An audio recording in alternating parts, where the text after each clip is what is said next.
तो health education officer का हम लोग एक सीरीज चला रहे हैं। उसमें देखा जाए सेक्शन वाइज टेस्ट सीरीज कर रहे थे। उसमें हमने इकोनॉमी का सेक्शन कर लिया था कंप्लीट इम्पॉर्टेंट जो है, और सोशोलॉजी का कर लिया था। एंथ्रोपोलॉजी का एक पार्ट हमने किया था 39 क्वेश्चन का। इसका सेकंड पार्ट हम लोग स्टार्ट कर रहे हैं जो 40 क्वेश्चन से स्टार्ट हो रहा है। ये सब क्वेश्चन बहुत इंपॉर्टेंट है और यहाँ पे हमने 40 क्वेश्चन कर लिया था और आते हैं हम लोग 41 क्वेश्चन पे।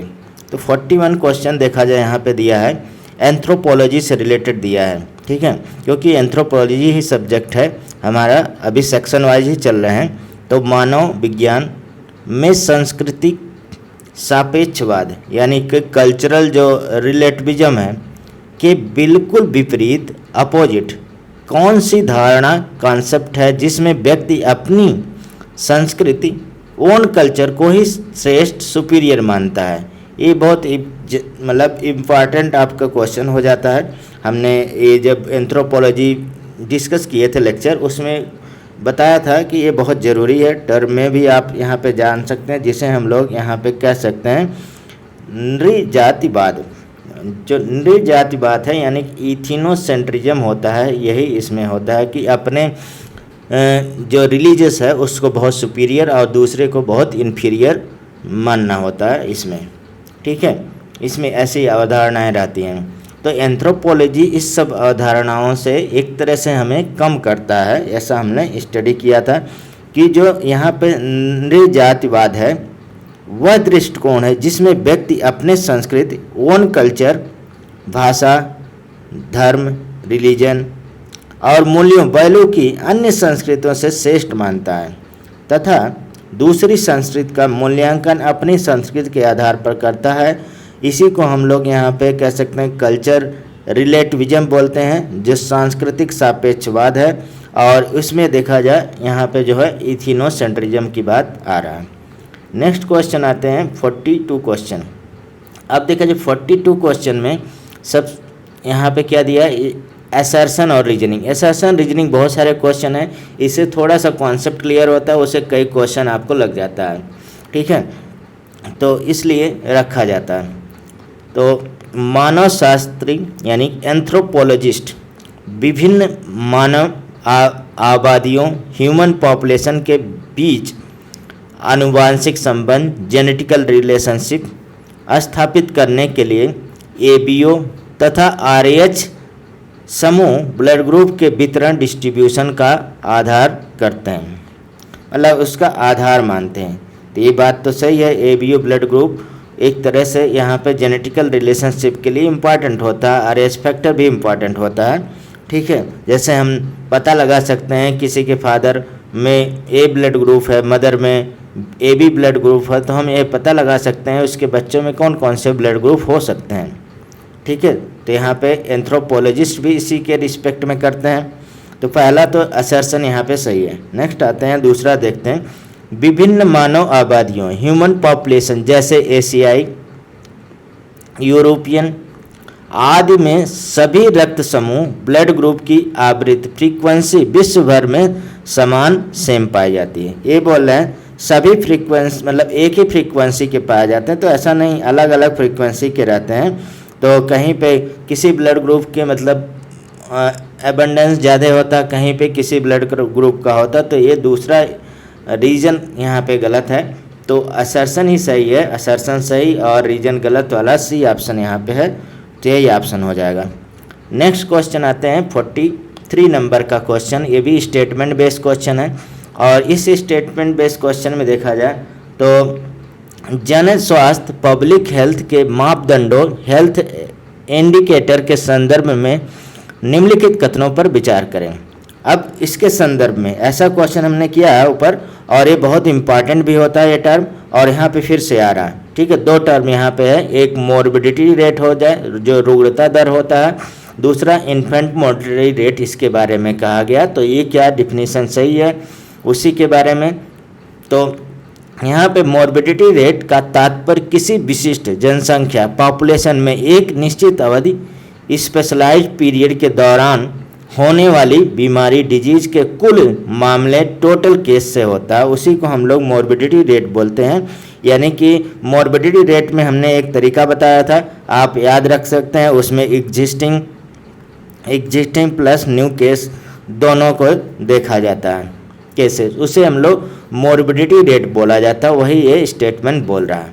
ठीक है, नेक्स्ट दूसरा स्टेटमेंट देखा जाए, शिशु मृत्यु दर जो इन्फेंट मोर्टेलिटी रेट होता है 1/1000 में ही देखा जाता है, मैटरनल मोर्टेलिटी रेट 1 लाख में देखा जाता है। तो यहाँ पे इन्फेंट है, दो तरह से हमने बताया था, एक इन्फेंट मोर्टेलिटी रेट हो गया जो पर 1000 ही होता है, और एक होता है CMR होता है, और ये भी 1000 में ही होगा, लेकिन इन दोनों में डिफरेंट है। इन्फेंट 1 ईयर से कम, 1 साल से कम बच्चे के लिए होता है, और जो चाइल्ड मोर्टेलिटी रेट है ये 5 ईयर से कम, मतलब 1 साल से लेके 5 ईयर का हो जाएगा, इससे कम इसे 1 साल से 5 ईयर के चाइल्ड मोर्टेलिटी रेट बोला जाता है। और मैटरनल मोर्टेलिटी रेट है ये 1 लाख में देखा जाता है।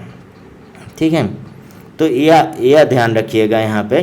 तो यहाँ दिया है जीवित लाइफ पर 1 बिलो, तो ये भी सही है, दोनों बातें यहाँ पे सही है, तो स्टेटमेंट फर्स्ट और सेकंड दोनों सही है, तो इसी ऑप्शन हो जाएगा। नेक्स्ट आते हैं क्वेश्चन नंबर 44।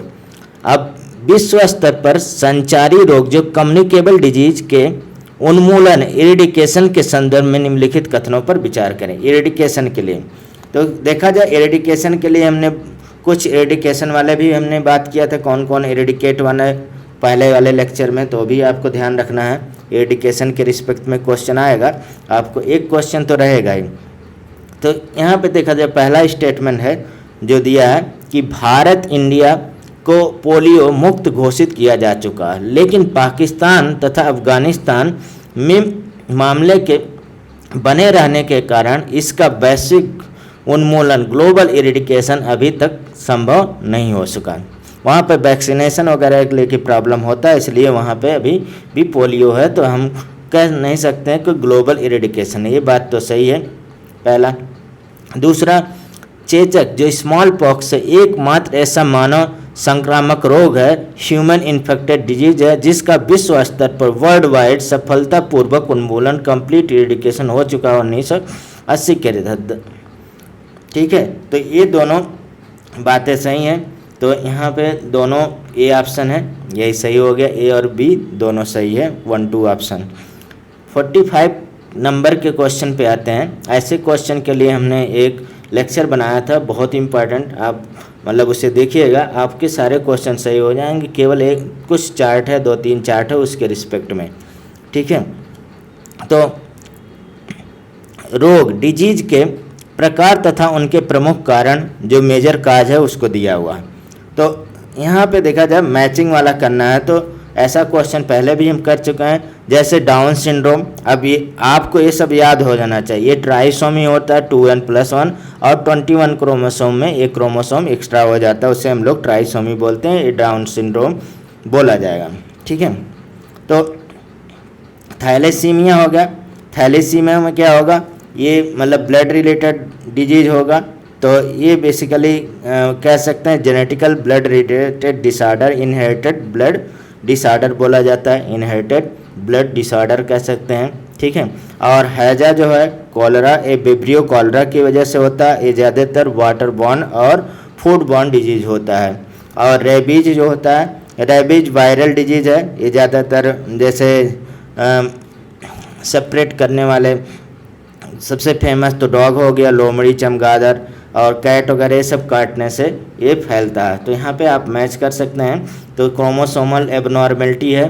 ठीक है, और ये माता पिता इनहेरिटेड ब्लड डिसऑर्डर हो गया, थैलेसीमिया हो गया, कम्युनिकेबल वाटर डिजीज हो गया, कॉलरा हो गया, ये रेबीज हो गया, इन्फेक्टिव। तो ये 1-2 करके यहाँ पे मैच है, तो 1-2-3 करके मैच कर लेंगे, आसान सा है, ये हो गया।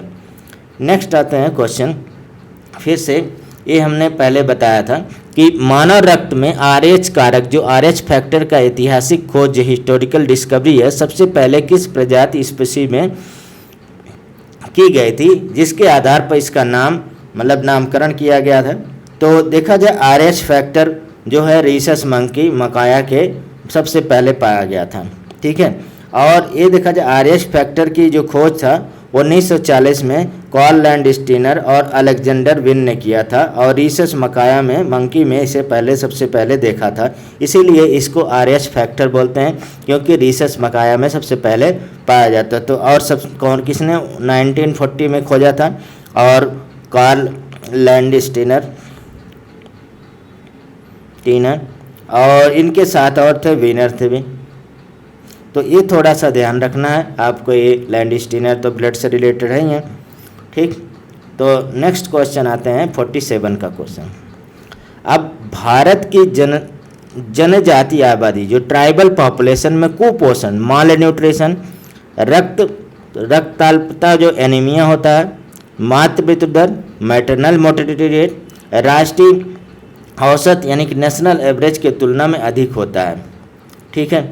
अब ये नेशनल एवरेज की तुलना में इन सब में अधिक होता है, ये तो बात सही है, ठीक। रिमोट एरिया में थोड़ा ये आते हैं, तो ये पहला यहाँ पे सही हो गया, ठीक। दूसरा देखा जाए, इसका एकमात्र कारण यह है कि जनजाति समुदाय ट्राइबल कम्युनिटी के पास कृषि एग्रीकल्चर के लिए भूमि लैंड उपलब्ध नहीं, ऐसा रोग से रिलेटेड एक नहीं कुछ है, तो ये तो गलत हो गया। तो यहाँ पे ए ही सही है और आर गलत है, ठीक है। तो ये सी ऑप्शन हो जाएगा। नेक्स्ट क्वेश्चन आते हैं, इसमें संचारी रोग जो कम्युनिकेबल डिजीज के प्रसार ट्रांसमिशन को रोकने में व्यक्ति स्वच्छता पर्सनल हाइजीनिक का कोई भी विशेष महत्व नहीं है। अब यहाँ पे देखा जाए महत्व तो नहीं है, कम्युनिकेबल डिजीज में तो स्वच्छता का बहुत महत्व है, तो यहाँ पे ये एक तरह से गलत होगा। केवल 100% टीकाकरण 100% वैक्सीनेशन की एकमात्र प्रभावी उपाय है, ऐसा नहीं है। तो इसमें आपका प्रिवेंशन भी बहुत ज़रूरी है, तो ये आपका असर्शन यहाँ पे गलत हो जा रहा है, ठीक है, इसके नहीं के वजह से। दूसरा यहाँ पे देखते हैं, जो हैंड हाइजीनिक होगा अर्थात हाथों की स्वच्छता तथा सुरक्षित पेयजल जो सेफ ड्रिंकिंग वाटर जन स्वास्थ्य पब्लिक हेल्थ के सबसे महत्वपूर्ण और बुनियादी निवारक उपाय प्रिवेंटिव मेजर है, ये सही है, ठीक है। तो इसमें सेकंड तो अगर हमारे पास फर्स्ट गलत हो गया, सेकंड तो राइट होगा ही, ऐसा ही ऑप्शन रहता है यहाँ पे। तो डी ऑप्शन यहाँ पे असर्शन जो है गलत है, रीजन यहाँ पे सही है, ठीक है।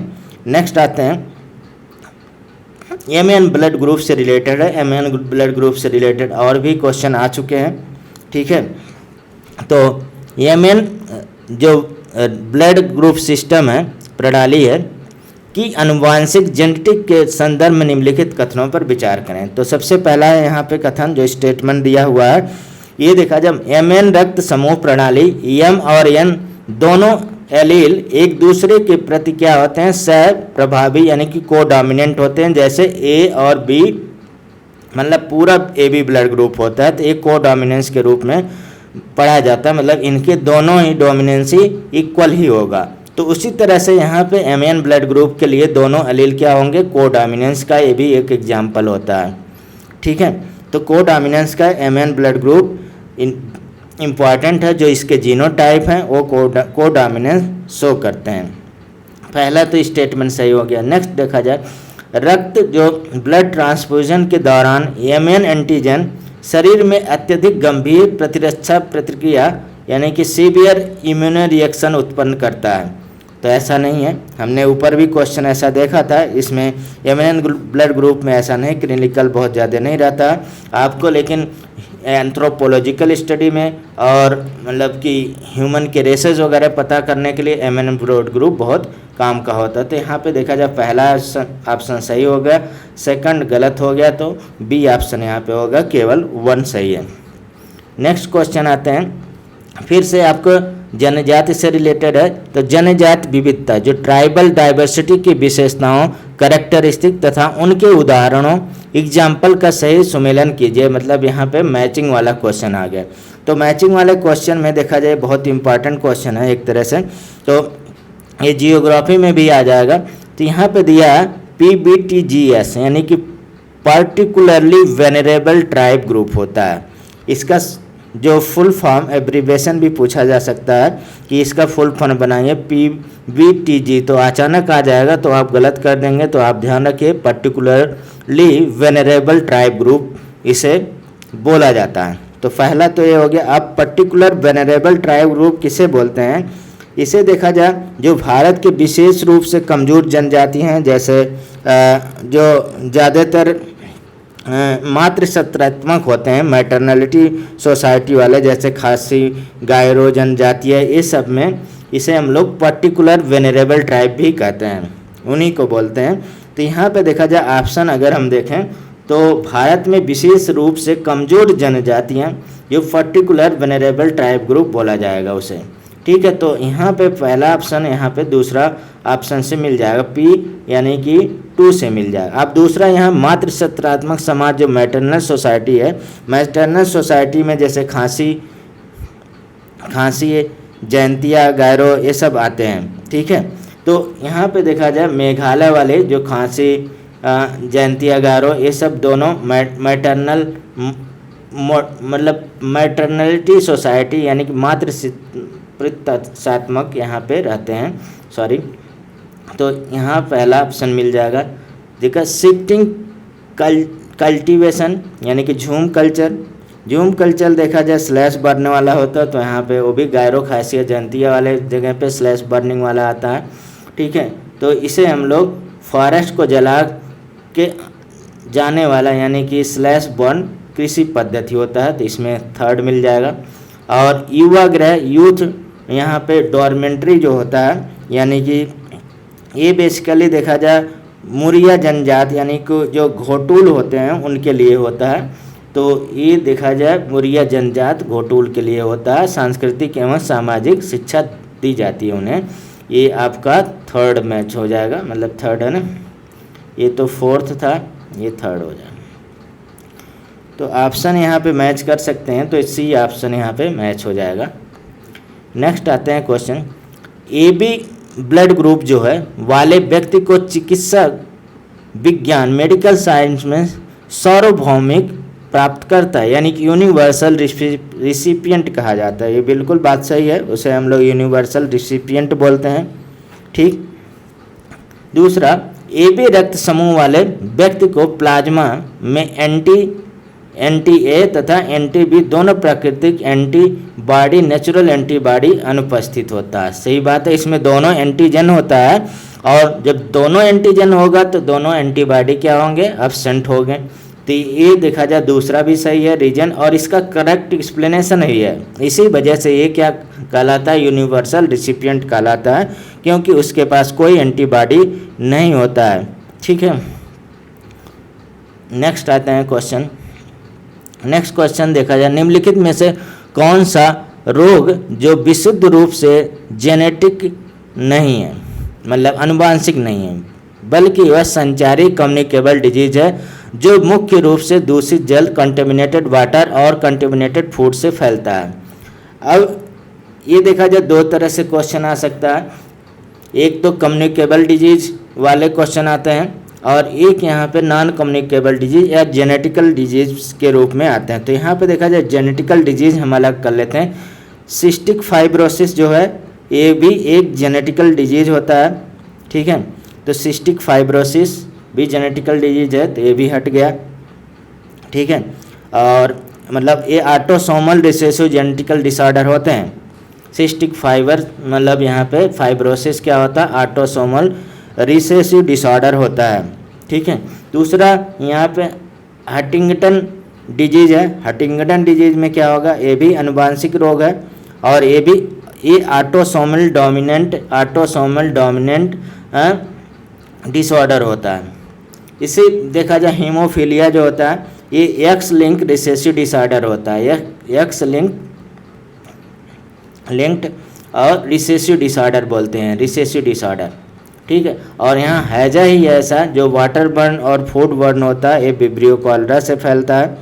ठीक है, और इसका विब्रियो कॉलरा बैक्टीरिया से फैलता है, तो बैक्टीरिया होता है, और ये वाटर बर्न और कह सकते हैं कंटेमिनेटेड फूड से बनता है। नेक्स्ट क्वेश्चन आते हैं,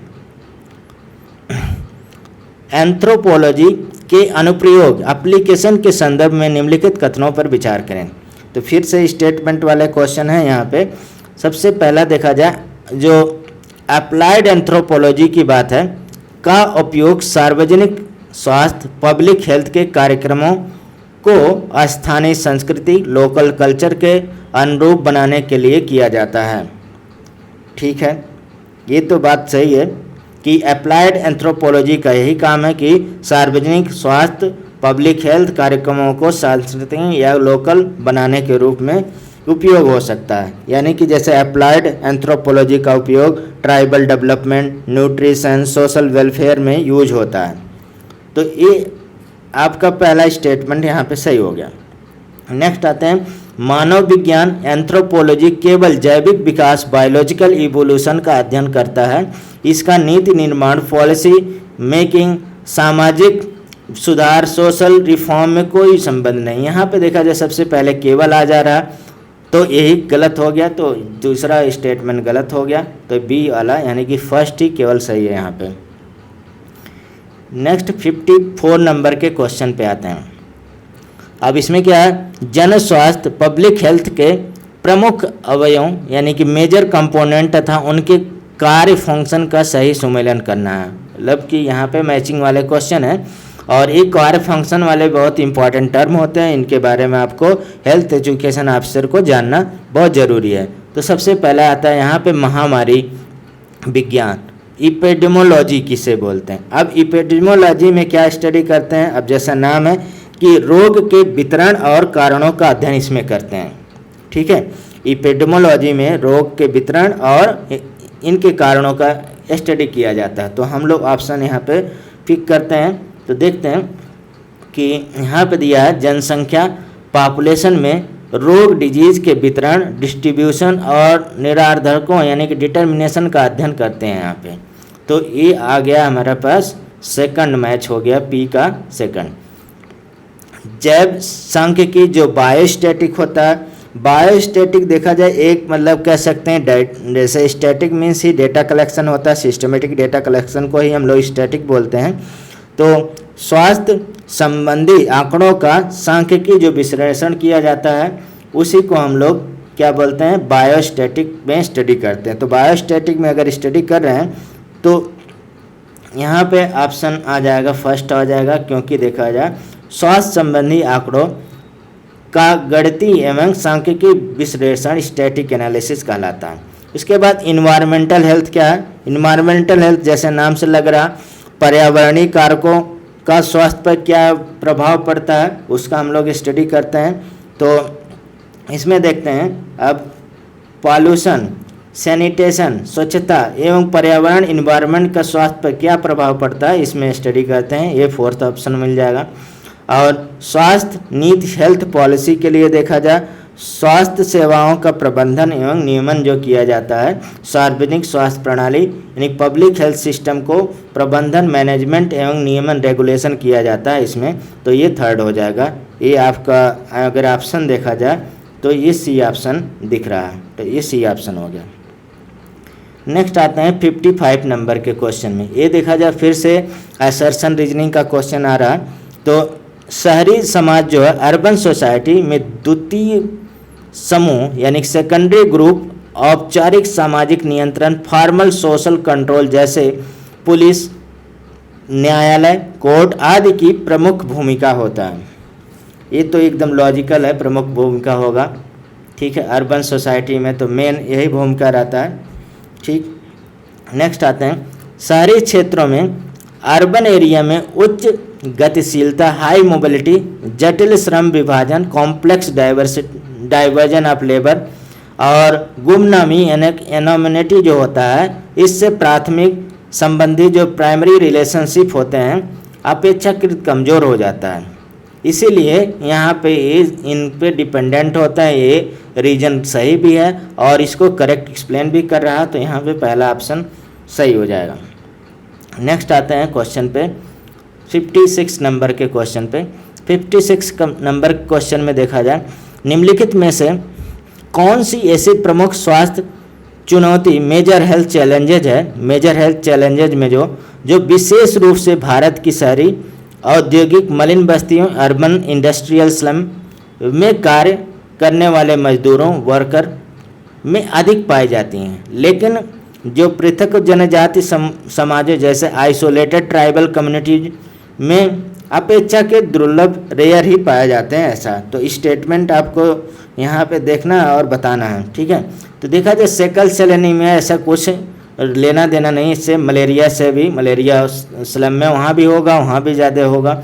माल न्यूट्रिशन है, ये भी दोनों में हो सकता है। लेकिन अगर देखा जाए यहाँ पे ऑक्यूपेशनल श्वास जो रोग होता है वो, जिसे हम लोग COPD बोलते हैं, ठीक है, COPD, तो ये ऑक्यूपेशनल रिस्पायरेटरी जो डिजीज होता है ये ज़्यादा इन्हीं में पाया जाएगा, जो यहाँ पे आपको दिया हुआ है कि इंडस्ट्रियल अर्बन पॉपुलेशन, माइन में, फैक्ट्रियों में, कंस्ट्रक्शन में तो डस्ट हो जाता है, केमिकल ये सब मतलब इंडस्ट्री से निकलते हैं, तो कहाँ पे वर्कर के निमोनोकोसिस में, यानी कि जिसको क्या बोला जाता है कि ऑक्यूपेशनल रिस्पायरेटरी डिजीज, जैसे ऑक्यूपेशनल रिस्पायरेटरी डिजीज में आता है सिलिकोसिस, बहुत इंपॉर्टेंट है, सिलिकोसिस आपको याद रखना है। इसी के साथ एस्बेस्टोसिस भी है, एस्बेस्टोसिस भी है।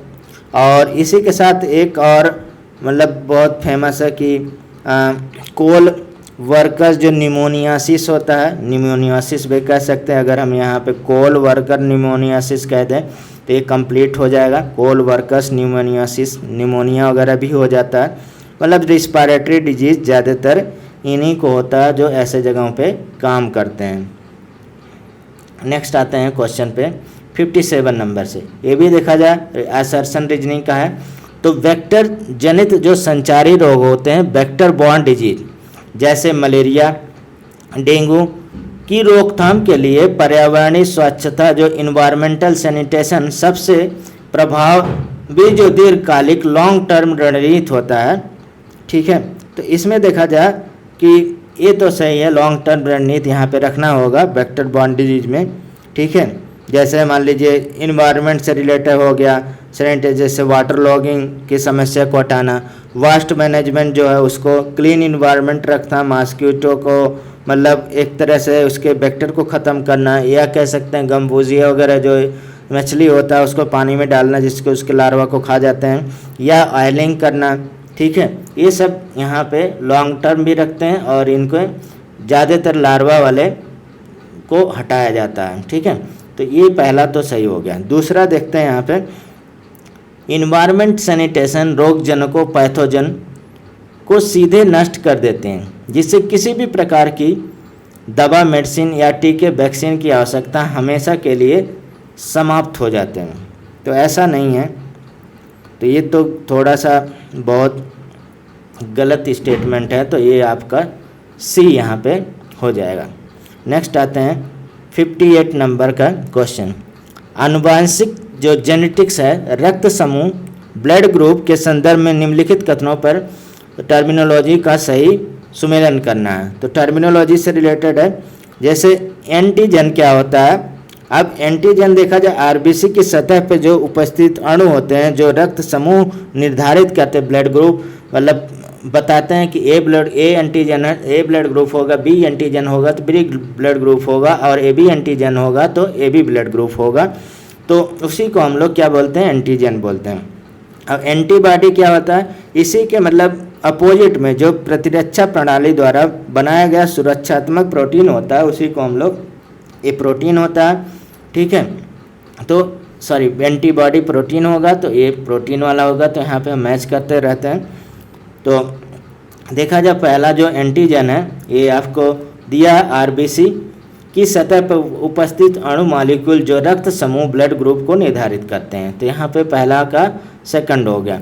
एंटीबॉडी का देखते हैं तो पहला हो जाएगा, यानी कि प्रतिरक्षा प्रणाली इम्यूनो सिस्टम द्वारा संक्रमण इन्फेक्शन से लड़ने के लिए निर्मित जो सुरक्षात्मक प्रोटीन, प्रोटेक्टिव प्रोटीन होता है, उसी को हम लोग क्या बोलते हैं, एंटीबॉडी बोलते हैं। फर्स्ट हो गया। अब देखा जाए एलील जो होता है अल्टरनेट फॉर्म ऑफ जीन होता है, उसी को हम लोग एलील बोलते हैं। तो अल्टरनेट फॉर्म ऑफ जीन कौन सा हो जाएगा, तो अल्टरनेट फॉर्म ऑफ जीन देखा माता पिता पेरेंट्स से प्राप्त किसी जीन के वैकल्पिक रूप अल्टरनेटिव फॉर्म जो होता है उसी को हम लोग एलील बोलते हैं। तो आप एलील के लिए याद रख सकते हैं अल्टरनेट फॉर्म ऑफ जीन को ही एलील बोला जाता है। जीनोटाइप क्या है, अब जीनोटाइप किसी जीव की आनुवांशिक जो संरचना होता है, ठीक है, कि मतलब किस एलील से जुड़ के बना हुआ, उसी को हम लोग जीनोटाइप बोलते हैं। यहाँ पे थर्ड हो जाएगा, थर्ड पढ़ लेते हैं। किसी जीव ऑर्गेनिज्म की पूर्ण आनुवंशिक संरचना जो जेनेटिकल कंस्ट्रक्शन होता है, किसी विशेष जीन के एलील का संयोजन होता है, उसे हम लोग क्या बोलते हैं? जीनोटाइप बोलते हैं। जैसे हमने ब्लड में बताया था 3 एलील है, ABO है, और उसमें 6 टाइप के जीनोटाइप बनते हैं। हमने जीनोटाइप आपको बना के भी पिछले लेक्चर में दिखाया था। तो यहाँ ऑप्शन आपका हो जाएगा बी ऑप्शन सही हो जाएगा।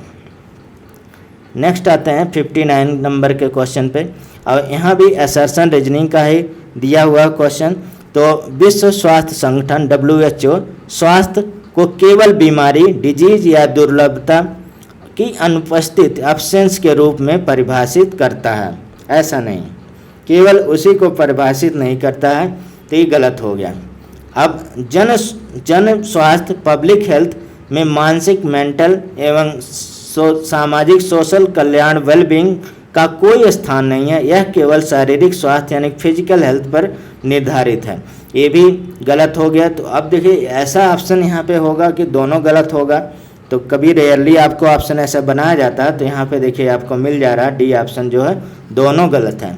अभी देखा जाए जितने हम लोग कॉमनली जो एक मतलब पैटर्न में चलता है उसमें दोनों गलत कम ही आता है, ठीक है, लेकिन यहाँ पे दोनों गलत आ रहा है, तो दोनों यहाँ पे रॉन्ग लिखा हुआ है। नेक्स्ट 60 नंबर का क्वेश्चन आते हैं। शहरी जनसंख्या जो अर्बन पॉपुलेशन तथा विकास डेवलपमेंट के संदर्भ में निम्नलिखित कथनों पर विचार कीजिए। तो यहाँ पे नगर नियोजन, टाउन प्लानिंग तथा उन्नत स्वच्छता प्रणाली जो एडवांस सैनिटेशन सिस्टम के प्रारंभिक एवं उत्कृष्ट प्रमाण जो सिंधु घाटी सभ्यता, इंडस वैली सिविलाइजेशन जैसे हड़प्पन, मोहनजोदाड़ो में मिलती हैं। तो हड़प्पा और मोहनजोदाड़ो में ऐसी मिलती है, वहाँ पे बहुत एडवांस लेवल का अर्बनाइजेशन था, टाउन प्लानिंग था, सैनिटेशन सिस्टम भी बहुत एडवांस था। आपने हिस्ट्री में पढ़ा होगा, क्योंकि एंथ्रोपोलॉजी में भी हिस्ट्री का स्टडी करते हैं, इसलिए यहाँ पे भी क्वेश्चन दिया गया है। तो इंडस वैली सिविलाइजेशन में जो सुव्यवस्थित नगर नियोजन था, टाउन प्लानिंग था, जल की निकासी प्रणाली, ड्रेनेज सिस्टम था, बहुत अच्छे थे, पक्की सड़कें हुआ करती थी, और एडवांस सैनिटेशन वहाँ पे व्यवस्था भी था, उत्कृष्ट प्रमाण इसके मिलते हैं। तो यहाँ पे पहला स्टेटमेंट ऐसा ही हो जाता है। नेक्स्ट स्टेटमेंट पे आते हैं हम लोग कि भारत की जनगणना सेंसस इंडिया के अनुसार किसी क्षेत्र एरिया की शहरी घोषित करने के लिए वहाँ कार्यरत पुरुष मुख्य कार्यकर्ता मेन वर्कर में कम से कम 75% जो गैर यानी कि नॉन एग्रीकल्चर गतिविधियों से संलग्न होना चाहिए। ये देखा जाए इकोनॉमी में भी क्वेश्चन मिलेगा जब भी पॉपुलेशन की बात आएगा, और ये इकोनॉमिक एक तरह से देखा जाए हिस्ट्री से रिलेटेड है, ये इकोनॉमी से रिलेटेड मोस्टली है। तो एंथ्रोपोलॉजी में दोनों पार्ट आ जाएगा, तो दोनों यहाँ पे सही है। और ये बहुत इम्पॉर्टेंट है कि शहर घोषित करने के लिए वहाँ के जो मेल पॉपुलेशन है उसमें कम से कम 75% नॉन एग्रीकल्चरल वर्कर होना चाहिए। तो ये आपका ए ऑप्शन हो जाएगा। नेक्स्ट आते हैं 61 नंबर के क्वेश्चन पे। ये भी असर्शन रीजनिंग का है, तो सीधा हम लोग असर्शन पढ़ते हैं। जो उष्णकटिबंधीय क्षेत्र हैं यानी कि ट्रॉपिकल रीजन है। अब देखिए ट्रॉपिकल रीजन में एक चीज़ और आप याद रखिए, ट्रॉपिकल रीजन में राइस का प्रोडक्शन बहुत अच्छा होता है, ठीक है, और जो टेम्परेट रीजन में होता है उसमें वीट का प्रोडक्शन बहुत अच्छा होता है। ये भी याद रख सकते हैं, एग्रीकल्चरल वाले पार्ट में हमने बात किया था, तो वहाँ पे क्वेश्चन पूछा जा सकता है। बहुत पुराना क्वेश्चन है, ठीक है, पूछा जाता है। ट्रॉपिकल में राइस का प्रोडक्शन अच्छा होता है, टेम्परेट जो क्षेत्र होते हैं उसमें क्या होगा, रीजन हो गया, उसमें वीट का प्रोडक्शन अच्छा होता है। तो यहाँ से देखा जाए ट्रॉपिकल रीजन में वेक्टर जनित रोग जो वेक्टर बॉर्न डिजीज का प्रसार ट्रांसमिशन जो टेम्परेट रीजन की तुलना में अधिक होता है। ये भी बात सही है, क्योंकि ट्रॉपिकल रीजन में बार बार बारिश होगा, और बारिश होगा तो उसमें जो वेक्टर होते हैं और जैसे मलेरिया हो गया, डेंगू हो गया, चिकनगुनिया, ये सब मतलब जल्दी जल्दी पैदा एक तरह से होते हैं, मतलब क्योंकि वहाँ पे ट्रॉपिकल रीजन हाई टेम्परेचर होगा, हाई रेन होगा, तो वहीं पे ये ज़्यादातर पनपते हैं।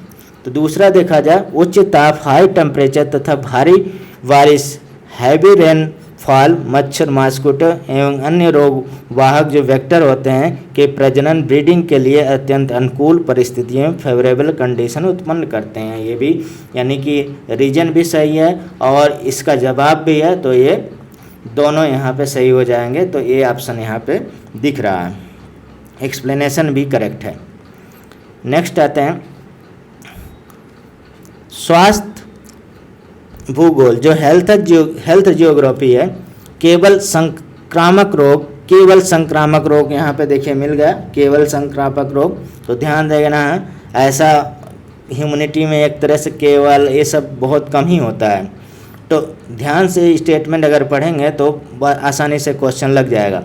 स्वास्थ्य भूगोल जो हेल्थ जियोग्राफी केवल संक्रामक रोग, कम्युनिकेबल डिजीज के स्थानीय वितरण यानी कि स्पेटियल डिस्ट्रीब्यूशन तक सीमित है। ऐसा नहीं है, गलत हो गया। दूसरा देखा जाए यहाँ पे स्वास्थ्य जो भूगोल है रोग के पारिस्थितिकी, इकोलॉजिकल, पर्यावरण, इन्वायरमेंटल एवं सामाजिक, आर्थिक, सोशल, इकोनॉमी निर्धारक जो डिटर्मिनेशन होता है का समग्र अध्ययन करता है। ये सही है, दूसरा यहाँ पे सही मिल जाएगा। तो देखा जाए ऑप्शन आपको सी यहाँ पे सही मिलता है। नेक्स्ट आते हैं, नेक्स्ट ये फ्लोड एवं चक्रवात, ये भी असर्शन रीजनिंग का है। तो यहाँ पे दिया फ्लोड एवं चक्रवात, साइक्लोन जैसे प्राकृतिक आपदाओं, नेचुरल डिजास्टर के तुरंत बाद हैजा, कॉलरा, टाइफाइड जैसे जो जल जनित बीमारी होते हैं, वाटर बॉर्न डिजीज का प्रकोप तेजी से फैल सकता है, मतलब आउटब्रेक हो सकता है। ये सही है, ठीक है। तो ये सही ऐसा होता है, तो असर्शन तो सही है। दूसरा प्राकृतिक आपदा, नेचुरल डिजास्टर हमेशा अनुवांशिक रोगों, जेनेटिकल डिसऑर्डर के प्रत्यक्ष संचारक यानी डायरेक्ट ट्रांसमिशन को बढ़ाता है। ऐसा कुछ नहीं, ये गलत है पूरा, ठीक है। तो यहाँ पे केवल आपको असर्शन ही सही होगा और रीजन गलत होगा, तो सी ऑप्शन यहाँ पे मिलता है। नेक्स्ट देखते हैं क्वेश्चन 64 नंबर के क्वेश्चन पे आते हैं और ह्यूमन हेल्थ से रिलेटेड है भी है। ह्यूमन हेल्थ को प्रभावित करने वाले जो कारक होते हैं डिटर्मिनेंट के संदर्भ में यहाँ पे आपको मैचिंग करना है। तो देखा जाए मैचिंग में जितने भी टर्मिनोलॉजी है लगभग दिए हैं, कोई भी रिपीट नहीं, अलग अलग है, आपको ध्यान से देखना है तो पूरे आपको सिलेबस एक तरह से क्लियर हो जाएगा। सामाजिक कारक जो सोशल फैक्टर होते हैं, अब सोशल फैक्टर किससे रिलेटेड होते हैं, तो सामाजिक कारक में सांस्कृतिक मान्यताएं जो कल्चरल बिलीव होते हैं, एजुकेशन भी आ जाता, शिक्षा भी आता, सामाजिक व्यवहार सोशल बिहेवियर भी आ जाता। तो ये सारे चीज़ें यहाँ पे सोशल फैक्टर में आ जाता, तो ऑप्शन हम लोग ढूंढते हैं। तो ऑप्शन देखा जाए यहाँ पे सांस्कृतिक मान्यताएं जो कल्चरल बिलीव एवं शिक्षा एजुकेशन ये आ जाएगा, तो पहले का थर्ड हो गया। भौतिक कारक जो फिजिकल फैक्टर होते हैं जैसे क्लाइमेट हो गया, तापमान, ऊंचाई और जो मतलब टोपोग्राफी होता है, ये आपको फिजिकल फैक्टर के रूप होते हैं। तो यहाँ पे क्लाइमेट और एल्टीट्यूड दिया है तो 4 हो जाएगा, आपका क्यू का 4 हो जाएगा, ठीक है। आर्थिक कारक जो इकोनॉमिक फैक्टर है, इकोनॉमिक फैक्टर, अब इकोनॉमिक फैक्टर में कौन कौन सी चीज़ आ जाएगा, जैसे पॉवर्टी का स्टडी, इनकम हो गया, अनएम्प्लॉयमेंट हो गया, एम्प्लॉयमेंट, ये सब हम लोग स्टडी करते हैं। तो आर का देखते हैं आंसर, तो यहाँ पे दूसरा आ जाएगा पॉवर्टी और लो इनकम हम लोग देखते हैं, तो आर का थर्ड हो गया। पर्यावरण कारक इन्वायरमेंटल फैक्टर वही एयर पॉल्यूशन और वाटर पॉल्यूशन की बात करते हैं, यहाँ पे साउंड पॉल्यूशन और सारी चीज़ें आपको दे सकते हैं, तो फर्स्ट ऑप्शन हो गया।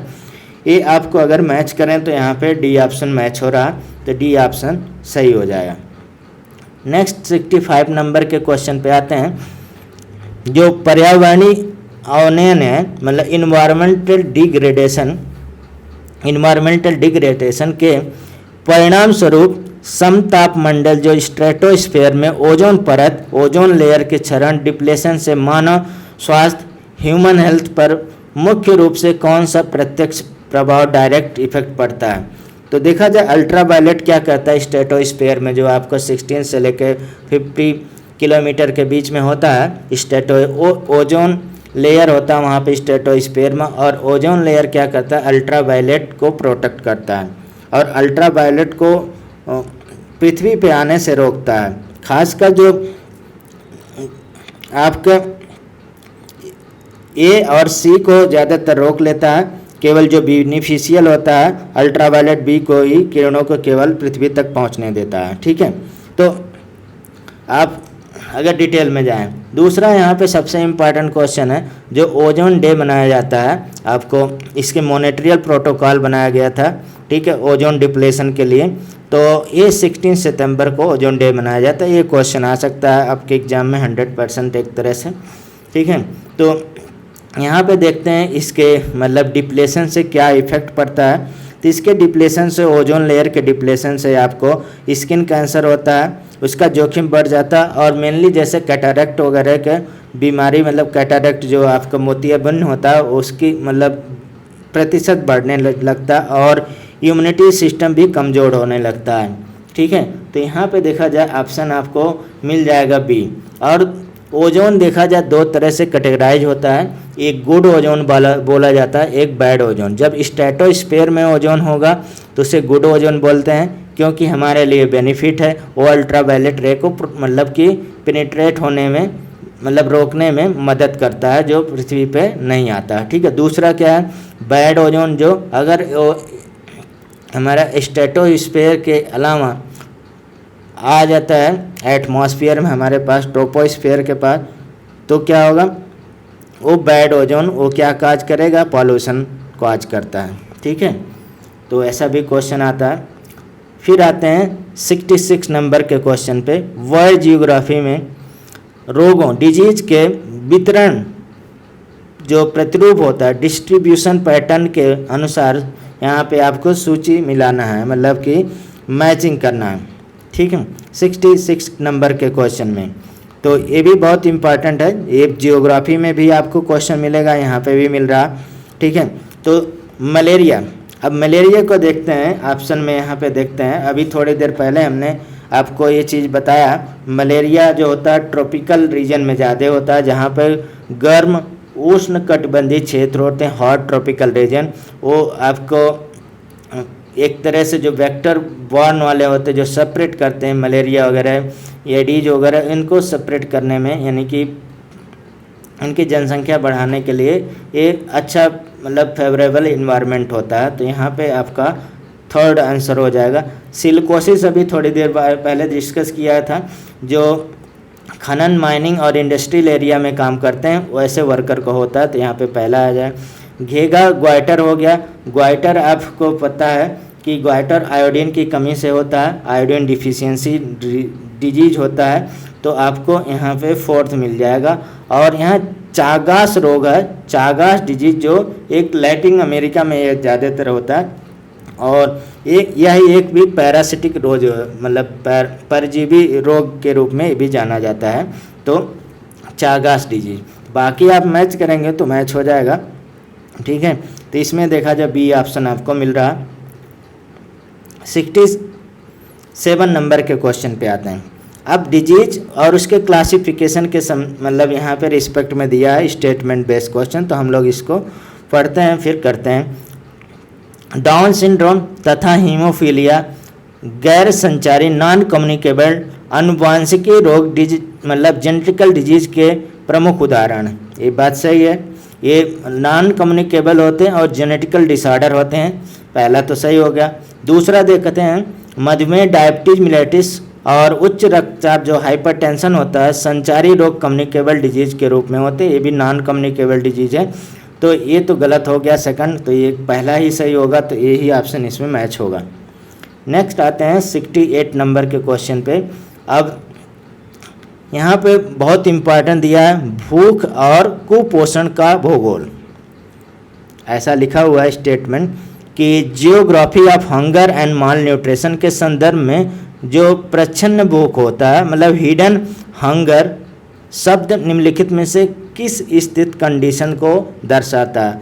तो देखा जाए हिडन हंगर जो होता है, आप खा तो रहे हैं सब कुछ, लेकिन आपको न्यूट्रिएंट वगैरह अच्छे से नहीं मिल रहा है, विटामिन नहीं मिल रहा है, मिनरल नहीं मिल रहा है, जो जंक फूड आप ले रहे हैं, फास्ट फूड ले रहे हैं, इसमें ऐसा होता है। ठीक है, उसी को क्या कहते हैं यहाँ पे हिडन हंगर बोलते हैं उसे। तो आपको ये पहले भी करा चुके हैं, डिस्कस कर चुके हैं, तो आपका डी ऑप्शन यहाँ पे हो जाएगा। आहार डाइट से आवश्यक सूक्ष्म पोषक तत्व जैसे माइक्रोन्यूट्रिएंट, जैसे विटामिन हो गया, खनिज जो मिनरल्स हो गए, इन सब की कमी रहता है उस ऐसे भोजन में, जिसे हम लोग उस पर्सन को क्या बोल सकते हैं, एक तरह से हिडन हंगर बोल सकते हैं, यानी कि geography of hunger mall nutrition इसे बोलते हैं, भूख और कुपोषण का भूगोल। नेक्स्ट आते हैं क्वेश्चन स्वास्थ्य भूगोल हेल्थ जियोग्राफी के अनुसार तीव्र जो शहरीकरण है, रैपिड अर्बनाइजेशन तथा खराब जल निकासी, पुअर ड्रेनेज सिस्टम मुख्य रूप से किस संचारी रोग कम्युनिकेबल डिजीज के तीव्र प्रसार रैपिड स्प्रेड के लिए सबसे बड़ा पर्यावरणीय कारक इन्वायरमेंटल फैक्टर बन सकता है? तो देखा जाए इन्वायरमेंटल फैक्टर यहाँ पे डेंगू रोग डिजीज़ के लिए हो सकता है। और देखा जाए ये जो हम पार्ट कर रहे हैं अभी डिजीज़ वाले ज़्यादा इस पे फोकस कर रहे हैं, एक कम्युनिटी मेडिसिन वाले पार्ट में है जो आपके 50 क्वेश्चन के लिए है, ठीक है, जनरल स्टडी के उसमें दिया हुआ कम्युनिटी मेडिसिन 9 पॉइंट सिलेबस में दिया था। उसके बाद एंथ्रोपोलॉजी में भी डिजीज वाला मिलेगा और सोशोलॉजी में भी मिलेगा, और अभी देखा जाए जियोग्राफी टर्म आ रहा तो जियोग्राफी में भी मिलेगा। फिर आपको एक क्वेश्चन आपको इकोनॉमी में भी मिलेगा। तो देखा जाए हमने बताया था ये पोर्शन बहुत क्या है, एक तरह से इम्पॉर्टेंट है, कह सकते हैं ज़्यादा वेटेज वाला है।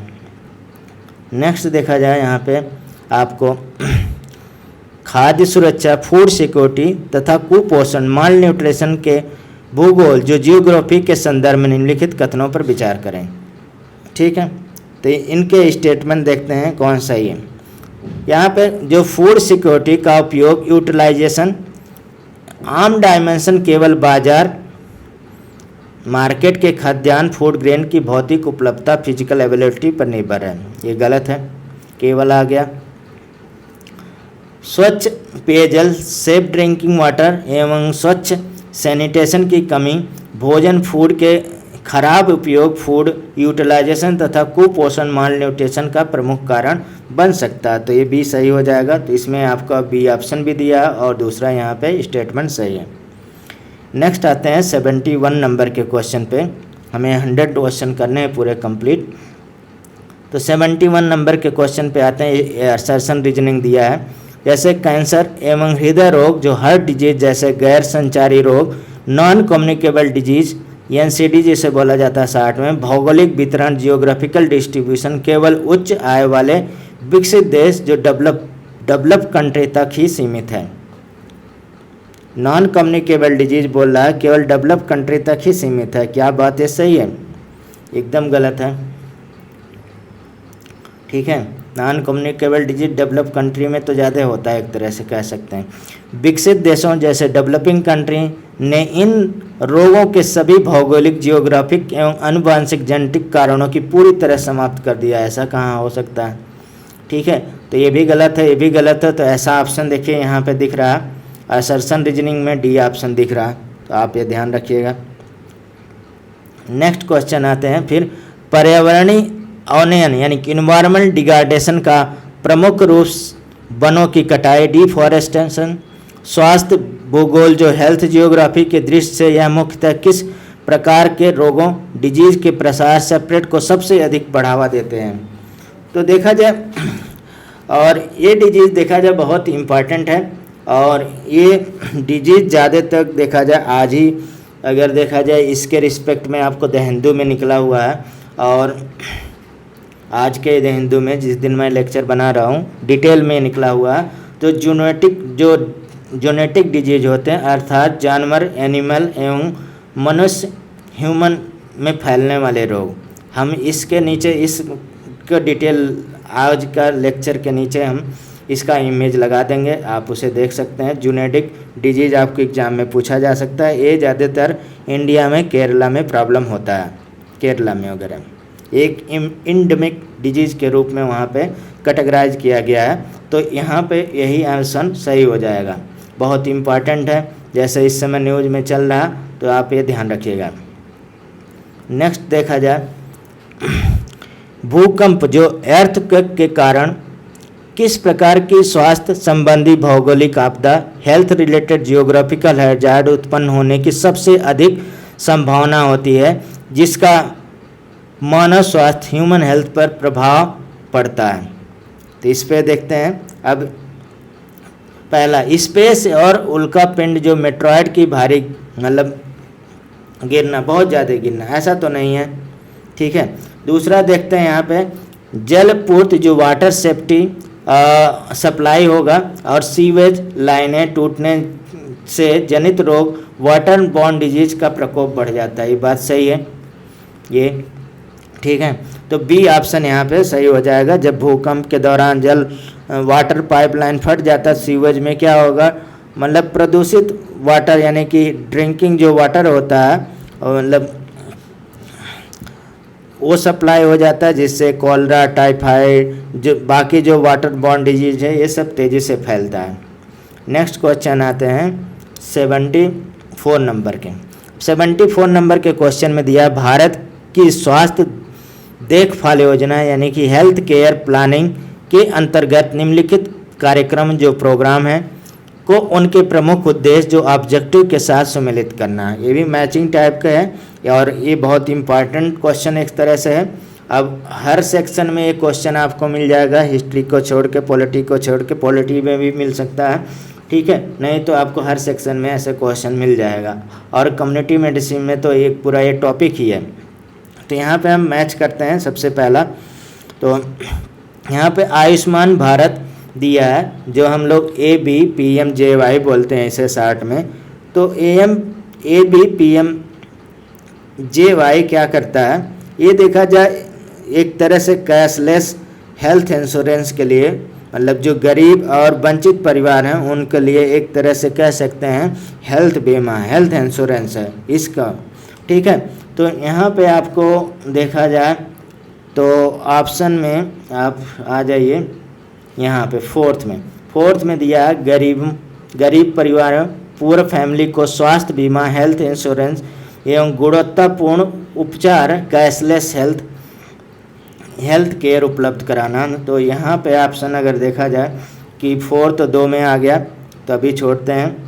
तो फोर्थ का फर्स्ट का पी का फोर्थ मिशन इंद्रधनुष देखा जाए ये ज़्यादा कह सकते हैं एक तरह से फुल्ली इम्यूनाइजेशन से रिलेटेड है, वैक्सीनेशन से रिलेटेड है, बच्चों और मतलब कि गर्भवती महिलाओं के लिए फुल्ली इम्यूनाइजेशन का प्रोग्राम इसमें चलता है। तो चाइल्ड एवं गर्भवती महिलाओं, प्रेग्नेंट वोमन का पूर्ण टीकाकरण यानी कि यूनिवर्सल इम्यूनाइजेशन इसमें होता है, इसे हम लोग इंद्रधनुष बोलते हैं, सेकंड मिल जाएगा। और राष्ट्रीय क्षय रोग उन्मूलन कार्यक्रम जो नेशनल टीबी है ये क्या करता है, यहाँ पे ट्यूबरक्लोसिस उन्मूलन करता है, ठीक है। तो ये आ गया फर्स्ट, ठीक। और इसके बाद आपके पोषण अभियान किससे लिए है, तो महिलाओं एवं बच्चों को चिल्ड्रन में कुपोषण, माल न्यूट्रिशन को कम करना। तो ये 3 हो जाएगा। अब आप ऑप्शन मिलाएंगे तो आपका यहाँ पे सी ऑप्शन मैच होगा। नेक्स्ट आते हैं 75 नंबर के क्वेश्चन।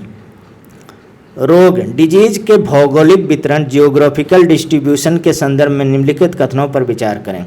अब ऐसा भी हमने आपको कम्युनिटी मेडिसिन में बताया था, एंथ्रोपोलॉजी में भी आएगा और जियोग्राफी में भी ये टर्म आएगा, और भी टर्म हमने डिस्कस किया था। तो यहाँ पे 2 टर्म यहाँ दिए हैं, तो दोनों के बारे में देखना है तो क्या सही है गलत है, ठीक है। तो यहाँ पे देखा जाए एंडेमिक रोग वह जो अचानक पूरी दुनिया में वर्ल्ड वाइड एक साथ बहुत तेज़ी से फैल जाता है। तो एंडेमिक में मतलब एक स्पेसिफिक रीजन में होता, पूरा वर्ल्ड वाइड नहीं होता। जैसे अभी हमने ऊपर जूडिक वाले डिजीज़ के लिए जो केरला में है सेपरेट, उसके लिए हम एंडेमिक वर्ड यूज किए हैं। तो यहाँ पे तो पहला स्टेटमेंट गलत हो गया। दूसरा, पैंडेमिक रोग वह जो किसी विशिष्ट भौगोलिक नहीं, ये स्पेसिफिक नहीं होगा, ये पूरा वर्ल्ड वाइड होगा। यहाँ पे उल्टा दिया तो ये भी गलत हो गया। तो दोनों ऑप्शन यहाँ पे गलत हो गया, तो यहाँ पे डी ऑप्शन यहाँ पे मिल रहा है। 76 नंबर पे आते हैं। विश्व में बीमारियों डिजीज के वितरण के संक्रमण मॉडल जो है एपिडेमोलॉजिकल जीसन मॉडल के अनुसार औद्योगिक इंडस्ट्रियलाइजेशन एवं विकसित समाजों में मुख्य रूप से किस प्रकार के रोग डिजीज की प्रधानता होती है। ठीक है, इस पे देखते हैं। अब देखा जाए इसमें ज़्यादातर डीजेनरेटिव डिजीज होते हैं और मानव निर्मित मैनमेड या लाइफ स्टाइल डिजीज आते हैं, तो यही आ जाएगा। बहुत आसान सा क्वेश्चन है। ठीक है, और इस तरह से लाइफ स्टाइल वाले में जैसे कार्डियोवैस्कुलर हृदय रोग आ जाता है, कैंसर आ जाता है, मधुमेह, डायबिटीज आता है, ओबेसिटी तो आता है, ये सब लाइफ स्टाइल डिजीज़ के रूप में आते हैं। अगर अच्छे जगह पे जो रह रहे हैं, यानी कि बहुत साफ़ सुथरे जगह पे रह रहे हैं और मतलब वेल डेवलप स्टेट में रह रहे हैं या सिटी में रह रहे हैं, ठीक है, तो वहाँ पे ये सब डिजीज़ होने के ज़्यादा प्रोबेबिलिटी रहता है। नेक्स्ट आते हैं 77 नंबर के क्वेश्चन। अब इसमें दिया है असर्शन रीजनिंग का क्वेश्चन है, महिला साक्षरता दर, फीमेल लिटरेसी रेट और शिशु मृत्यु दर, इन्फेंट मोर्टेलिटी रेट के बीच एक मजबूत ऋणात्मक संबंध, स्ट्रॉन्ग नेगेटिव कोरिलेशन पाया जाता है। बताइए ये ऑप्शन सही है? ये बिल्कुल सही है, क्योंकि अगर मतलब माँ जो होगी लिटरेट होगी तो इन्फेंट मोर्टेलिटी रेट घटता है, तो यहाँ पे क्या होगा, दोनों में इन्वर्स रिलेशन आ रहा है। ठीक है, तो ये पहला तो स्टेटमेंट है सही हो गया।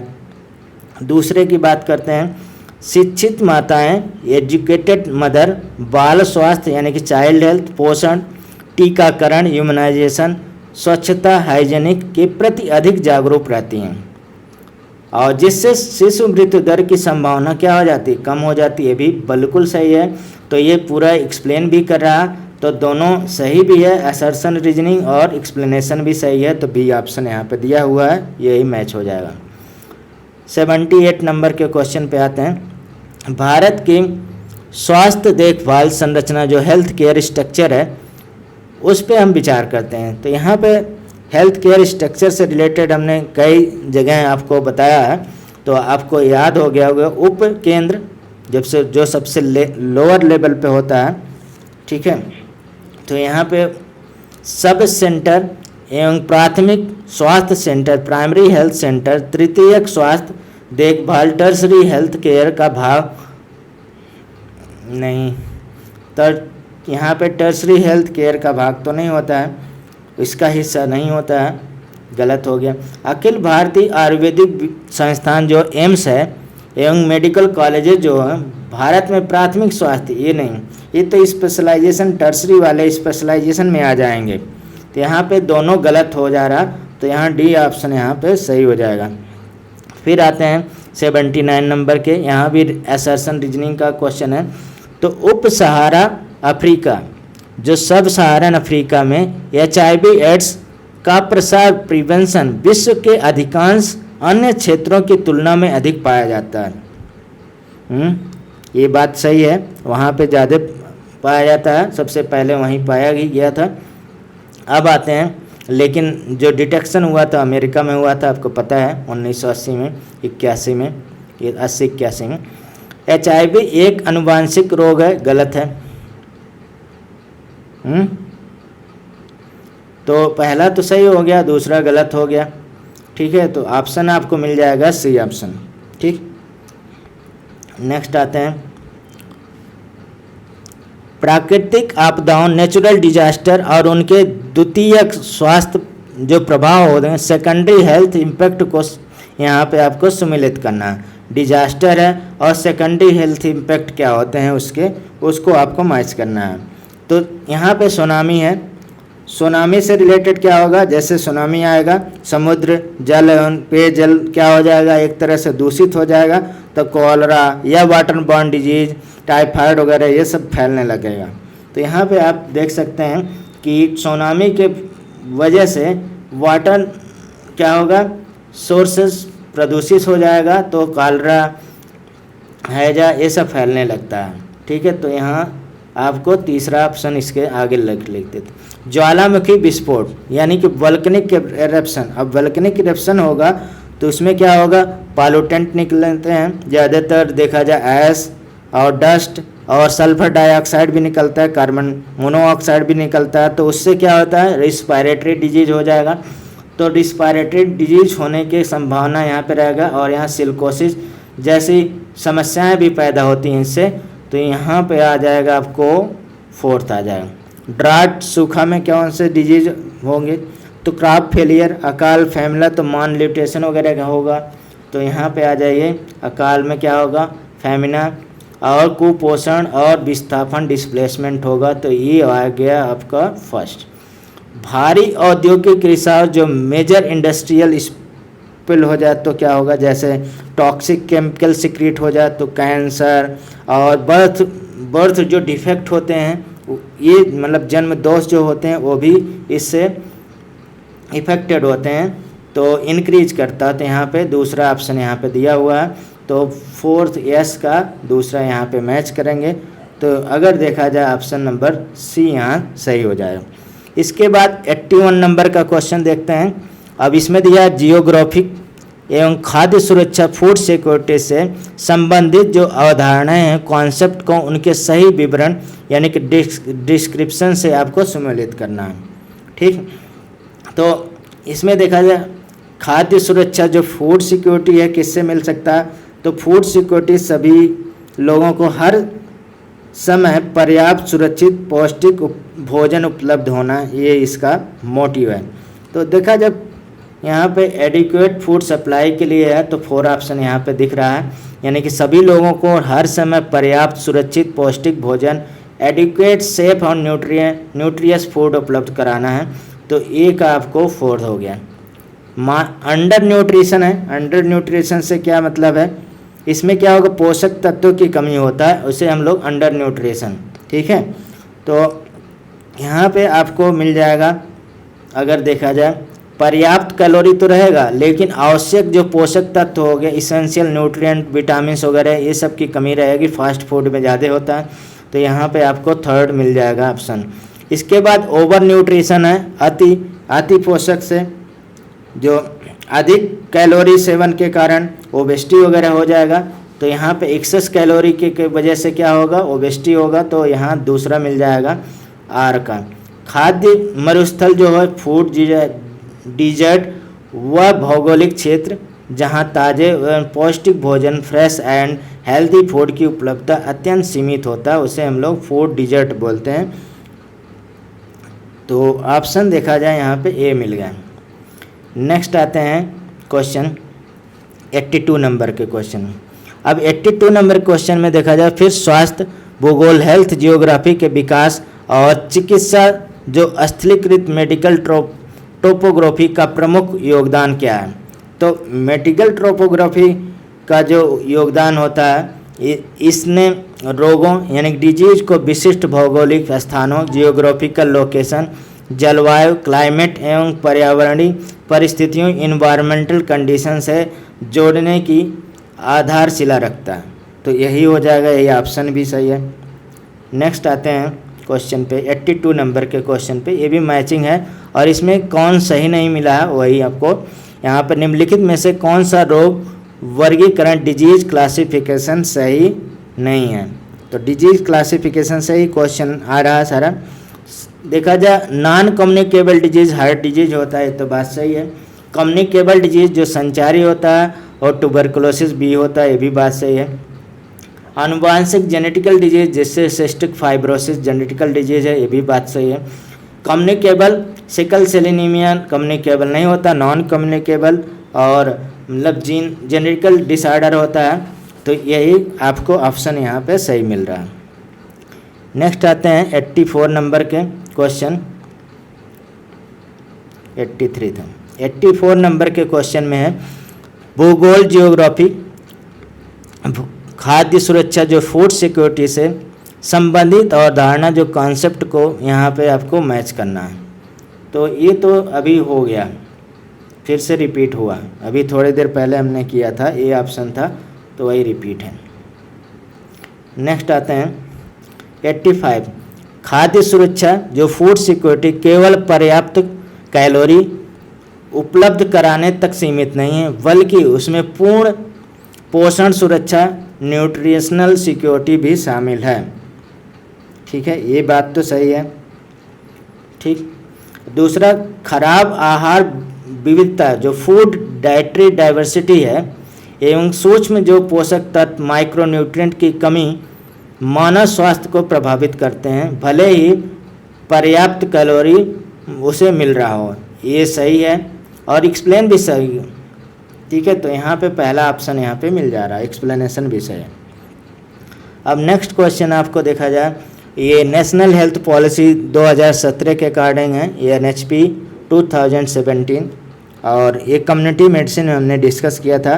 तो यहाँ पे आपको स्टेटमेंट बताना कौन सा सही है इसके अकॉर्डिंग। अब 2020 तक जन्म के समय जीवन प्रत्याशा लाइफ एक्सपेक्टेंसी एट बर्थ 80 वर्ष करना ये गलत है, 72 था। और वर्ष देखा जाए 2025 तक सभी गैर संचारी रोग नॉन कम्युनिकेबल डिजीज को कम्प्लीटली एरिडिकेट करना ये भी बात गलत है। देश के सभी निजी अस्पताल, सभी प्राइवेट हॉस्पिटल को एक तरह से नेशनलाइज करना ये भी गलत है। तो यहाँ सी ऑप्शन यहाँ पर सी ऑप्शन मिल रहा, जो सार्वजनिक स्वास्थ्य व्यय है पब्लिक हेल्थ एक्सपेंडिचर को सकल घरेलू उत्पाद GDP के लगभग 2.5 तक बढ़ाना, यही है। ठीक है, इसका टारगेट था, याद रखना है आपको। नेक्स्ट क्वेश्चन आता है आपको अभी 87 नंबर का क्वेश्चन, निम्नलिखित में से कौन सा रोग जल आधारित वाटर बॉर्न डिजीज रोग का सही उदाहरण है, जिसमें रोगजनक पैथोजन अपनी जीवन चक्र यानी कि लाइफ एक्सपेक्टेंसी एक जलीय मध्य यानी कि एक्वाटिक इंटरमीडिएट होस्ट जैसे स्नेल में पूरा करता है। तो देखा जाए ये बहुत फेमस डिजीज़ है और ये क्वेश्चन एग्जाम में भी आता है। ठीक है, तो यहाँ पे देखा जाए सिक्टोसोमियासिस बोलते हैं इसे। सिक्टोसोमियासिस क्या होता है, वाटर बेस्ड पैरासिटिक डिजीज होते हैं और ये ज़्यादातर फ्रेश वाटर स्नेल पे होते हैं, कंटेमिनेटेड वाटर, और ये मतलब त्वचा के संपर्क में आने से उधर से प्रवेश कर जाते हैं। तो यही आपको यहाँ पे सिस्टोसोमियासिस हो जाएगा। ठीक है, नेक्स्ट आते हैं क्वेश्चन फिर से 88 नंबर का। 88 नंबर क्वेश्चन पे, भारत में जननी सुरक्षा योजना जो चल रहा का प्रमुख उद्देश्य भौगोलिक रूप से ग्रामीण, रूरल एवं अर्बन क्षेत्रों में क्या सुनिश्चित करना है, इसके लिए आपको बताना है स्टेटमेंट। देखा जाए सभी नागरिकों को पूर्णतः निःशुल्क हृदय शल्य चिकित्सा यानी कि हार्ट सर्जरी उपलब्ध कराना गलत है। दूसरा, संस्थागत प्रसव यानी कि इंस्टीट्यूशनल डिलीवरी को बढ़ावा देकर मातृ मृत्यु दर यानी कि मैटरनल मोर्टेलिटी रेट को कम करना एवं शिशु मृत्यु दर इन्फेंट मोर्टेलिटी रेट को भी कम करना। ये बात एकदम सही है, इसका मेन उद्देश्य यही है, जननी सुरक्षा योजना का मेन उद्देश्य यही है। तो यही बी ऑप्शन यहाँ पे सही हो जाता है। बाकी अलग अलग चीज़ें हैं, आप देख सकते हैं यहाँ पे। 89 नंबर के क्वेश्चन पे आते हैं। यहाँ पे वैश्विक उष्मीकरण यानी ग्लोबल वार्मिंग एवं जलवायु परिवर्तन क्लाइमेट चेंज का मानव स्वास्थ्य ह्यूमन हेल्थ पर प्रत्यक्ष डायरेक्ट एवं अप्रत्यक्ष इनडायरेक्ट प्रभाव के संदर्भ में निम्नलिखित कथनों पर विचार करें। तो यहाँ पे भी स्टेटमेंट वाले क्वेश्चन हैं, तो बहुत कॉमन क्वेश्चन है, ये हर एग्जाम में पूछे जाते हैं। जैसे हीट वेव चलता है गर्मियों में, ठीक है, तो लू जिसे बोलते हैं, इंडिया वगैरह में लू चलता है, अलग अलग जगह पे अलग अलग इसके नाम है। ठीक है, कि घटनाओं में वृद्धि के कारण हृदय संबंधी कार्डियोवैस्कुलर एवं श्वास रिस्पिरेटरी रोगों से होने वाली मृत्यु में वृद्धि होती है, ये बात सही है। दूसरा देखा जाए वेक्टर बॉर्न डिजीज जैसे मलेरिया, डेंगू और मतलब हाई लैटिट्यूड एवं जो कूलर रीजन होते हैं तक फैले रहते हैं, जहाँ पहले इनका प्रकोप नहीं था। एक तरह से देखा जाए ये भी है। ठीक है, तो आप आ जाते हैं, दोनों सही मिल जाएगा। नेक्स्ट 90 नंबर के क्वेश्चन पे आते हैं। भारत में कालाजार जो विसरल लेशमैनियासिस होता है रोग का भौगोलिक संकेंद्रण जो जियोग्राफिकल कंसंट्रेशन है मुख्य रूप से किन राज्यों में पाया जाता है। जो काला जार होता है वो ज़्यादातर कहाँ पे पाया जाता है, तो काला जार ज़्यादातर बिहार और झारखंड एरिया में पाया जाता है, जहाँ पे मेनली काला जार फैलाता है, सैंड फ्लाई द्वारा फैलता है और ये पैरासिटिक डिजीज होता है। और भारत के ये सर्वाधिक देखा जाए जो इफेक्टेड एरिया है ये बिहार और झारखंड एरिया है। कुछ मतलब और भी मतलब सीमावर्ती क्षेत्र जहाँ पे ह्यूमिड क्लाइमेट ज़्यादा पाया जाता है उसी को हम लोग यहाँ पे काला जार ज़्यादा होता है, तो बिहार और झारखंड यहाँ पे हो जाएगा। नेक्स्ट आते हैं 91 नंबर के क्वेश्चन पे। निम्नलिखित में से कौन सी स्थिति कंडीशन एक ऑटो इम्यून या गैर संचारी रोग नॉन कम्युनिकेबल डिजीज का उदाहरण है, जिसमें शरीर की प्रतिरक्षा इम्यून सिस्टम स्वतः कोशिका हेल्थ सेल पर आक्रमण करती है, उसे हम लोग क्या बोलते हैं, ऑटो इम्यूनिटी डिजीज बोलते हैं। और यहाँ पे देखा जाए ऑटो इम्यूनिटी डिजीज में रूमेटॉइड आर्थराइटिस दिया हुआ है और ये जॉइंट और टिश्यू के बीच में जो रोग प्रतिरोधक होता है वो अपने आप ही ऑटो इम्यूनिटी डिजीज यहाँ पे होता है, रूमेटॉइड आर्थराइटिस। 92 नंबर के क्वेश्चन पे आते हैं। स्वास्थ्य देखभाल हेल्थ केयर के संदर्भ में इनवर्स केयर लॉ, ये देखा जाए हमने डिस्कस किया था इनवर्स केयर लॉ की भौगोलिक अवधारणा जो जियोग्राफिकल कॉन्सेप्ट का क्या दर्शाता है यहाँ पे। तो इनवर्स स्क्वायर लॉ किसने दिया था ये हमने डिस्कस किया था, आप बता सकते हैं कमेंट डाल के, तो हम बता दे रहे हैं यहाँ पे जूलियन थियोडर हार्ट ने प्रतिपादित किया था इनवर्स केयर लॉ। और इसमें देखा जाए बी आंसर यहाँ पे सही होगा। अच्छी स्वास्थ्य सेवाओं की उपलब्धता अक्सर उस आबादी पॉपुलेशन की आवश्यकता के विपरीत अनुपातित यानी कि इनवर्स पोर्शन में होती है जिसे उनकी सबसे अधिक आवश्यकता होती है। ठीक है, तो ये चीज़ें यहाँ पे ऑप्शन मिल जाएगा। नेक्स्ट आते हैं 93 नंबर के क्वेश्चन। अब खाद्य सुरक्षा फूड सिक्योरिटी के 4 प्रमुख स्तंभ 4 पिलर है, निम्नलिखित में से कौन सा शामिल इसमें नहीं है। देखा जाए फूड सिक्योरिटी के अगर स्तंभ देखा जाए तो आपको एक उपलब्धता अवेलेबिलिटी है, दूसरा पहुंच एसेस यूटिलाइजेशन और स्थिरता मतलब कि स्टेबिलिटी होना चाहिए। ठीक है, तो यहाँ पे एक्सपर्ट लिखा हुआ है, बाकी तो ये 2 मिल रहा, केवल स्टेबिलिटी आपको यहाँ पे ऑप्शन नहीं है। स्टेबिलिटी हम लिख दे रहे हैं, ये आपको 4 इसके पिलर है, तो ये चारों पिलर के अलावा एक्सपर्ट दिया है, तो यही ऑप्शन में सही हो जाएगा क्योंकि नहीं है पूछा है ना। फिर असर्शन रीजनिंग का क्वेश्चन आ रहा, भारत में राष्ट्रीय ग्रामीण स्वास्थ्य मिशन जो नेशनल रूरल हेल्थ मिशन है का एक प्रमुख उद्देश्य जो ग्रामीण स्तर पे आशा एक्रीडेटेड सोशल हेल्थ एक्टिविटी कार्यकर्ताओं की नियुक्ति करता है। ठीक है, ये करता ही है। ठीक, दूसरा आशा कार्यकर्ता प्रतिरक्षित यानी कि विशेषज्ञ सर्जन स्पेशलिस्ट होते हैं, ये गलत हो गया, विशेषज्ञ कहाँ होते हैं। तो एक तरह से रूरल कम्युनिटी को जोड़ने का काम करता है, मतलब लिंक वर्कर के रूप में वर्क करते हैं हेल्थ सिस्टम में। तो यहाँ पे ऑप्शन पहला तो सही हो गया, सेकंड गलत, तो सी ऑप्शन हो गया। नेक्स्ट आते हैं 95 नंबर के क्वेश्चन, बहुत इंपॉर्टेंट क्वेश्चन में से है। प्रोटीन ऊर्जा जो कुपोषण है, प्रोटीन एनर्जी माल न्यूट्रिशन जिसे हम लोग पेम बोलते हैं, के संदर्भ में निम्नलिखित कथनों पर विचार करें। अब इसमें देखा जाए आपको पहला दिया है मर्सामस, मुख्य रूप से ऊर्जा कैलोरी की गंभीर कमी के कारण होता है। ये ज़्यादातर गरीब लोगों को होता है मर्सामस, क्योंकि उन्हें पूरी कैलोरी ही नहीं मिलता है, न्यूट्रिएंट मिनरल की बात ही छोड़िए। दूसरा यहाँ पे क्वाशर्कर है और मुख्य रूप से प्रोटीन की गंभीर कमी से के कारण होता है। तो ये ज़्यादातर धनी लोगों के पास मतलब बच्चों को होता है, क्योंकि वो ओबेसिटी का शिकार भी हो जाते हैं, क्योंकि वो फुल कैलोरी तो लेते हैं लेकिन उसमें न्यूट्रिएंट की कमी होता है, जो अभी हमने हिडन हंगर वाला बात किया था यहाँ पे सटीक होता है।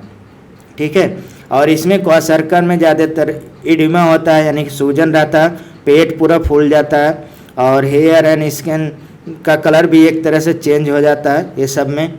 ठीक है, तो ये दोनों स्टेटमेंट यहाँ पे सही है और बहुत इम्पॉर्टेंट भी है। ठीक, ये याद रखिएगा। 96 नंबर के क्वेश्चन पे आते हैं। तो इसमें दिया है रोग परिस्थितिकी जो डिजीज इकोलॉजी में प्रयुक्त जो नीडस शब्द का क्या अर्थ है। नीडस एक शब्द है जिसका नाम नीडस है, मतलब टर्म। और नीडस देखा जाए डिजीज इकोलॉजी का एक पार्ट होता है। इसका मतलब क्या होता है कि सूक्ष्म भौगोलिक क्षेत्र जो माइक्रो जियोग्राफिकल फोकस होते हैं, जैसे पैथोजन हो गया, वेक्टर हो गया, जो होस्ट हो गया, उसके लिए एक फेवरेबल इन्वायरमेंट कंडीशन उपलब्ध कराना, वही नीडस का यहाँ पे मतलब होता है। तो हम ऑप्शन बता दे रहे हैं, यहाँ पे डी होगा। और यही जो हमने बताया कि एक सूक्ष्म भौगोलिक क्षेत्र जो माइक्रो जियोग्राफिकल एरिया जहाँ रोगजनक पैथोजन जो वाहक वेक्टर और मेजबान होस्ट के बीच रोग संचरण डिजीज ट्रांसमिशन के लिए आदर्श परिस्थितियाँ होती हैं, उसी को यहाँ पे बोला जाता है।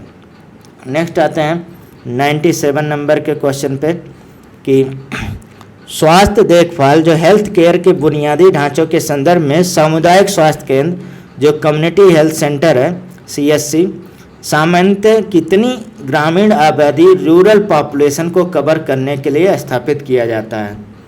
ठीक, ये भी देखा जाए हर चैप्टर में आपको लगभग मिल जाएगा, हिस्ट्री पॉलिटी छोड़ के। ठीक है, तो अगर देखा जाए ये हम डायरेक्ट आंसर बता रहे हैं। यहाँ पे CHC जो होता है अलग अलग रहता है। जैसे प्लेन एरिया में 1,20,000 उसके जनसंख्या पे होता है, रिफरल यूनिट बनाया जाता है। दूसरा देखा जाए हिली और ट्राइबल एरिया में 80,000 पे ही CHC बनाया जाता है। तो यहाँ पे मैदानी भाग में क्या है 1,20,000 है, और हिली और ट्राइबल एरिया में 80,000 जनसंख्या पे बनाया जाता है CHC एक। ठीक है, ये क्राइटेरिया है। नेक्स्ट आते हैं 98 नंबर के। अब इसमें असर्शन रीजनिंग का क्वेश्चन है।